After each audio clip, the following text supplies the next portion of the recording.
ஆஸ்ட்ரோலிகிளிட்ஸ் நேயர்களுக்கு வணக்கம். நான் டாக்டர் தீபா லலன். இன்னைக்கு நம்ம என்ன டாபிக் பத்தி டிஸ்கஸ் பண்ண போறோம் அப்படின்னா, சனி வக்ர பயிற்சி பலன்கள். அதாவது சனி பகவான் வக்ரகதி அடைகிறார் எப்ப அப்படின்னா, ஜூலை மாதம் 13ஆம் தேதி 2025 ஞாயிற்றுக்கிழமை காலையில 9:36 மணிக்கு வக்ரகதி அடைகிறாரு.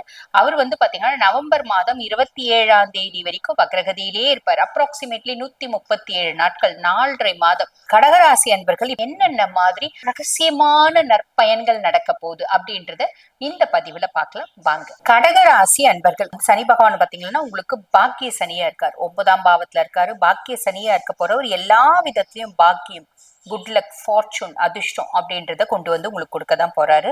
அதுக்கும் மேல அவரோட பார்வை 3ஆம் பாவத்துல இருக்கு. இளைய சகோதர தைரியஸ்தானத்தை எவ்வளவோ பார்த்துட்டோம்ப்பா, இதையும் பார்த்துரும் அப்படின்ற எண்ணம் கடகத்துக்கு மேலோங்குது. அதுக்கும் மேல தம்பி தங்கச்சி அப்படின்னு யாராவது இருக்காங்கன்னா இவங்களோட ஃபுல் ஃபிளட்ஜ் சப்போர்ட்டும் உங்களுக்கு கிடைக்க போகுது அப்படின்னு நான் சொன்னேன். அதுக்கும் மேல பாருங்க, கடகராசி அன்பர்களுக்கு பாக்கிய சனியினோட பார்வை 6ஆம் பாவம், ருண ரோக சத்துருஸ்தானத்துல. கடகராசி அன்பர்கள் எவ்வளோ கடன் பல கோடி இருக்குனால அதுல சில கோடி அடைப்பீங்க அப்படின்றதும் சொன்னேன். அதுக்கும் மேல உடல் சார்ந்த உபாதைகள் இருக்கு அப்படின்னா அதுல நல்ல அப்லிஃப்ட்மெண்ட் அப்படின்றது வரதான் செய்யும். அதாவது நல்ல முன்னேற்றம் அப்படின்றது வரும். உடல் சார்ந்த உபாதைகள் அப்படின்றது காணாம போகும். சின்ன சின்ன உபாதைகளா இருக்கு அப்படின்னா எதிரிகள் அப்படின்றவங்க காணாம போவாங்க. கடகத்துக்கு ஏதுங்க எதிரிகள்? உண்மைதான், கடகத்துக்கு எதிரிகள் அப்படின்றது பெருசா கிடையாது.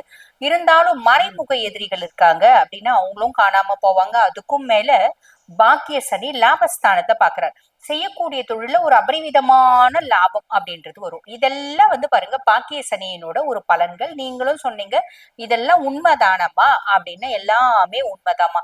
இப்ப சனி வக்ரகதி அடைகிறாருன்னா அப்ப என்னம்மாவும் இந்த எல்லா நற்பலன்களும் இல்லாம போயிடுமா? சனி கொடுக்க மாட்டாரா? அதுக்கும் மேல இந்த எல்லா நற்பலன்களையும் மாத்தி தீய பலன்களா கொடுப்பாரா? இப்படின்னு எல்லாம் பல பேர் கேக்குறீங்க.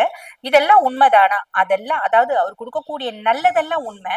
ஆனா இந்த வக்ரகதி காலகட்டத்துல என்ன நடக்கும் அப்படின்னா, இவ்வளோ நல்லது அவர் கொடுக்கணும்னா இவ்வளவு நல்லது கொடுப்பாரு. அவ்வளவுதான், கொஞ்சம் நிதானமா கொடுப்பாரு.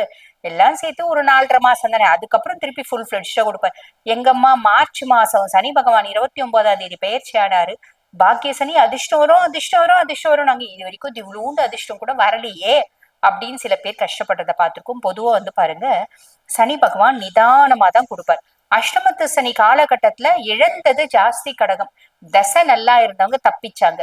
தசையும் சனி தசை இருந்தவங்க, தசையும் பாத்தீங்கன்னா கேது தசை இருந்தவங்க, ராகு தசை இருந்தவங்க, சுய ஜாதகத்துல அவங்க எல்லாம் நல்லா இல்ல, அவங்க எல்லாம் நல்லா இருக்காங்கன்னா வேற, அவங்க எல்லாம் நல்லா இல்ல அப்படின்றவங்க பட்ட கஷ்டம் அப்படின்றத ஏறாடும்.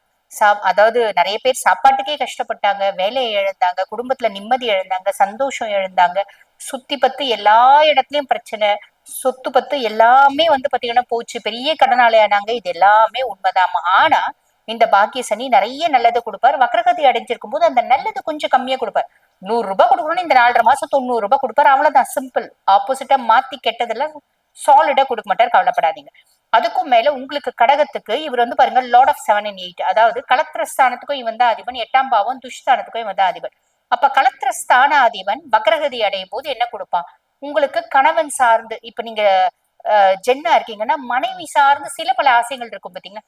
என் ஒய்ஃப், அதாவது ஒரு ஹஸ்பண்ட் வச்சுக்கோங்க, என் ஹஸ்பண்ட் பாருங்க எனக்கு நல்ல ராத்திரி திடீர்னு என் பர்த்டே அப்ப சர்ப்ரைஸ் பார்ட்டி, சர்ப்ரைஸா எனக்கு பர்த்டே செலிப்ரேட் பண்ணணும்னு ஆசைப்பட்டேன். என் ஹஸ்பண்ட் என்ன டூரு கூட்டின்னு போகணும்னு ஆசைப்பட்டேன். என் ஹஸ்பண்ட் என்ன ஃபாரின் கூட்டின்னு போகணும்னு ஆசைப்பட்டேன். என் ஹஸ்பண்ட் டெய்லி என்னம்மா சாப்பிட்டியாமா, உட்காருமா, நில்லுமா அப்படின்னு பாசமா பேசணும்னு ஆசைப்பட்டேன். என் ஹஸ்பண்ட் என்ன தங்க தாம்பாளத்துல தாங்கணும்னு ஆசைப்பட்டேன். இப்படி பலவிதமான எண்ணங்கள் உங்களுக்கு கணவன் சார்ந்து இருக்கு. இப்ப நீங்க ஜென்னா இருக்கீங்க அப்படின்னா மனைவி சார்ந்து இருக்குன்னா அதுல சில பல கனவுகள், சில பல எண்ணங்கள், சில பல ஆசைகளை சனி பகவான் நிவர்த்தி பண்ணுவாரு, பூர்த்தி பண்ணுவாரு அப்படின்னு அர்த்தம். இது நம்மளோட சோல்மேட் சார்ந்த ஒரு ஸ்தானம் மட்டும் இல்லைங்க. இது 7ஆம் பாவம் அப்படின்றது நம்ம ஒரு தொழில் செய்யறோம் அப்படின்னா தொழில் சார்ந்த நம்ம ஒரு பார்ட்னர்ஷிப் கன்சர்ன்னா நம்மளோட பார்ட்னர்ஸையும் குறிக்கக்கூடிய பாவம். எனக்கும் என் பார்ட்னருக்கும் ஒரு நல்ல உறவு முறை வேணும்னு நினைக்கிறேன். அவரு பயங்கரமா ஆட்டிடியூட் காமிக்கிறாரு. நான் நல்ல பணிஞ்சு பணிஞ்சு போனா கூட ஓவரா பேசுறான், ஓவரா பண்றான், தொழில் கெட்டு போயிடுமே நம்ம கிட்ட அட்ஜஸ்ட் பண்ணிட்டு வேலை செய்யறேன். அவன் இப்படி இருந்தா நல்லா இருக்கும், அவன் இப்படி பேசினா நல்லா இருக்கும். இந்த மாதிரி நிறைய எதிர்பார்ப்புகள் இருக்கு அப்படின்னா இந்த எதிர்பார்ப்புகள் சிலவற்றை சனி பகவான் நிவர்த்தி பண்ணி கொடுப்பார். சூப்பரா இல்ல? இது பேரு நல்ல விஷயம் இல்ல? ஓகே, நல்லது நடக்கும். அதுக்கும் மேல சிலர் எதுவும் எங்க நடக்குது, ஒண்ணுமே நடக்க மாட்டேது, எல்லாம் வேஸ்ட், எல்லாம் உருட்டு அப்படின்னா கமெண்ட் போடாதீங்க. அது காரணம் என்ன அப்படின்னா உங்க சுய ஜாதகம். இது கோச்சார பலன். 50%, சுய ஜாதகம் 50%. ஒவ்வொருத்தரோட சுய ஜாதகம், ஒவ்வொரு உலகத்துல இருக்க ஒவ்வொரு கடகராசி அன்பர்களோட சுய ஜாதகம் நாங்க இங்க சொல்லல. ஒட்டுமொத்த கடகராசி அன்பர்களோட கோச்சார பலன் தான் சொல்றோம். புரியுதுங்களா? நல்லா தெளிவா புரிஞ்சுக்கோங்க. அதுக்கப்புறம் இவர் வந்து லார்ட் ஆஃப் 8, 8ஆம் பாவம். எனக்கு வந்து பாருங்க, என் லைஃப்ல ஏற்பட்ட அசிங்கம், அவமானம், அவ பேரு, இது எல்லாத்துலயும் எவன்லாம் சொன்னா அவன்லாம் எனக்கு கை கட்டி எனக்கு வணக்கம் பண்ணணும், இல்லைன்னா என்னை பார்த்து சல்யூட் அடிக்கணும், எனக்கு மரியாதை கொடுக்கணும், என்கிட்ட நல்ல வார்த்தை பேசணும் அப்படின்னு ஆசைப்படுவேன். எனக்கு சின்ன சின்ன கண்டங்கள் அப்பப்போ வந்துட்டே இருக்கு. அந்த மாதிரி எந்த கண்டங்களும் வராத ஒரு சுபிக்ஷமான வாழ்க்கை வாழணும்னு ஆசைப்படுறேன். உடல் ரீதியான உபாதைகள் நிறைய இருக்கு. அந்த எந்த உடல் ரீதியான உபாதைகளும் இல்லாம 100% ஆரோக்கியமா இருக்குன்னு ஆசைப்படுறேன். இந்த மாதிரி 8ஆம் பாவம் சம்பந்தப்பட்ட ஆசைகள் ஏதாவது எனக்கு நிறைவேறாத ஆசை, ரொம்ப நாள் ஆசை இருக்கு அப்படின்னா அதை சிலவற்றை சனி பகவான் நிவர்த்தி பண்ணி கொடுப்பாரு, அதை நிறைவேற்றி கொடுப்பாரு அப்படின்னு அர்த்தம். இதுவும் சூப்பரான விஷயம் இல்லைங்களா? எனக்கு 10,000 ஆசை இருக்குங்க, 10,000த்தையும் சனி நிறைவேற்றி கொடுப்பாரா? 10,000த்துல 10 கூட நிறைவேற்ற மாட்டாரு, 10,000த்துல ஒரு 2, 3 நிறைவேற்றுவார். ஏன்னா நிறைவேற்ற போறது யாரு? சனி பகவான். அவர் ஒவ்வொரு முறை எது கொடுத்தாலும் கொடுக்கலாமா வேண்டாமா, கொடுக்கலாமா வேண்டாமா, இவனுக்கு இது எலிஜிபிலிட்டி இருக்கா, அதாவது எலிஜிபிலிட்டி இருக்கா இல்லையா, இருக்கா இல்லையா, இருக்கா இல்லையான்னு பார்த்து பார்த்து கொடுப்பார். சோ நல்லா தெளிவா புரிஞ்சுக்கோங்க. நல்லா அனலைஸ் பண்ணி கொடுக்கக்கூடிய பர்சன் தான் வந்து பாத்தீங்கன்னா சனி பகவான் அப்படின்னு சொல்லலாம். சோ அந்த மனுஷங்கிட்ட நம்ம வாங்குறது அப்படின்றது ஒரு சாதாரண விஷயம் இல்ல. அவரா பார்த்து விருப்பப்பட்டு கொடுத்தா மட்டும்தான் உண்டு அப்படின்னு அர்த்தம். சோ அந்த மாதிரி ஒரு சிலதை அவர் கொடுப்பாரு, கவலைப்படாதீங்க. ஆக மொத்தம் ஜென்ரலா பாருங்க, கடகத்துக்கு சனி வந்து சுபர் அப்படின்னு சொல்றதுக்கு அவர் பாபர் தான். அப்ப அவர் வந்து பாத்தீங்கன்னா வக்கரம் அடைகிறாரு அப்படின்றது நல்லதுதான். பட் இருந்தாலும் இந்த மாதிரி நம்மளுக்கு மறைமுகமா நம்மளுக்கு நினைச்சு கூட பார்க்க முடியாத நம்மளோட ஆழ்மனத ஆசைகளை ஒரு சிலவற்றை நிறைவேற்ற போறாரு அப்படின்னா இன்னும் நல்லது தானே. சரி, என்ன இருந்தாலும் பரிகாரம்னு ஒண்ணு ஏதாவது சொல்லுவீங்களேம்மா, அந்த விதத்துல கடகத்துக்கு நாங்க என்னம்மா பரிகாரம் பண்ணணும் அப்படின்னு ரொம்ப சிம்பிளான விஷயம் இருக்குங்க. அம்பிகையை வழிபாடு பண்ணுங்க. அம்பிகையை எப்படி வழிபாடு பண்ணலாம்? பக்கத்துல அம்பிகையினோட கோயிலுக்கு போங்க. அது சிவன் கோயிலா இருந்தா ஈசனை கும்பிட்டுட்டு தான் அம்பிகையை கும்பிடணும். வெறும் அம்பிகை மட்டும் இருக்கா?